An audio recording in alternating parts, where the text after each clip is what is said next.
សំនឹងរាសីរបស់អ្នកស្រីស្រត់ចុះផងនោះអ្នកស្រីបានលក់ទ្រព្យរបស់ដែលមានតម្លៃអស់ឲ្យលេងពីខ្លួនទៅហើយព្រមទាំងដីប្រមាណកន្លែងទៀតផងឥឡូវនេះឃើញថាដីអ្នកស្រីនោះមកកន្លែងកំពុងតែលក់ទៀតប៉ុន្តែវាមិនតាន់ដាច់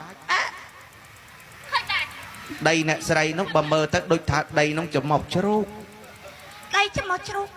ដីនេះគឺឃើញថាដីតាំងពីគេអាកចដូនមកចែកឲ្យអ្នកស្រីគឺចដូននៃអ្នកស្រីនឹងបានផ្ទេរមរតកដីនេះមកឲ្យលោកស្រីហើយប៉ុន្តែលោកស្រីចង់លក់អាដីចំមកជ្រូកនោះបើខ្ញុំគុនគូមើលទៅដូចមានដបោកដុសកដាលមកដុំឲ្យឆ្កយ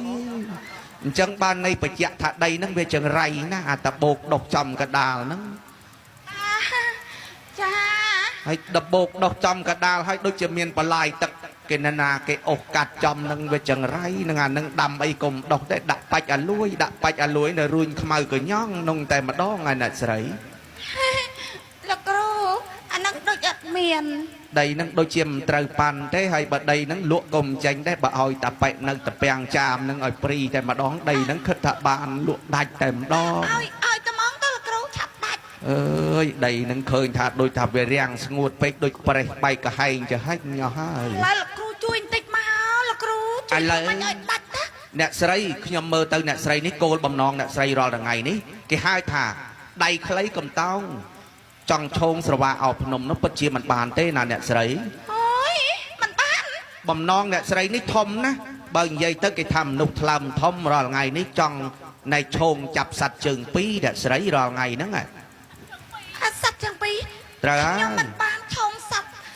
ចាប់សัตว์អីទេលោកគ្រូគ្រាន់តែចង់បានប្តីសัตว์ជើងពីរនេះខ្ញុំនិយាយឲ្យត្រង់ទៅអ្នកស្រីនិយាយឲ្យខ្លីថាគឺជាមនុស្សអូ